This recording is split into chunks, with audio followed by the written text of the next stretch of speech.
Hello everyone. Tesla వీల్స్‌తో నేను notice చేసిన one of the common problem వచ్చి రిమ్ స్క్రాచెస్ పడిపోవడం. నేను నోటీస్ చేసినంత వరకు rim surface and wheel surface ఒకే లెవెల్‌లో ఉండడం వల్ల ఈ ఇష్యూ కామన్‌గా అకర్ అవుతుంది. అందుకే కర్బ్ కొద్దిగా ఎక్కినా ఈజీగా స్క్రాచెస్ పడిపోతున్నాయి. దీన్ని మీరు ఇంటికాడే ఫిక్స్ చేసుకోవాలంటే ఇలాంటి రిమ్ టచ్అప్ పెయింట్స్ అమెజాన్‌లో పర్చేస్ చేసుకోండి. నా రిమ్ పెయింట్ వచ్చి గ్లాసీ టైప్. అందుకే నేను గ్లాసీ పెయింట్ తీసుకున్నా. ఇలా మీరు ఎక్కడైతే ప్యాచ్ వర్క్ చేయాలో ఆ ఏరియా మొత్తం పెయింట్ వేసేసుకోండి. ఇలా పెయింట్ ఒక 5 మినిట్స్లో డ్రై అయిపోతుంది, కానీ లుక్ అయితే కొంచెం ఆడ్గా కనిపిస్తుంది.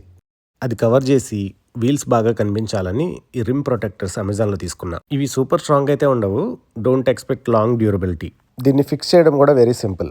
రిమ్కి ప్రాపర్గా అలైన్ చేసి ఇలా ప్రెస్ చేసుకుంటూ పోవడమే. ఇలా వీల్ క్యాప్స్ చేసిన తర్వాత బండి టోటల్ లుక్ అండ్ ఫీల్ అయితే మారిపోతుంది.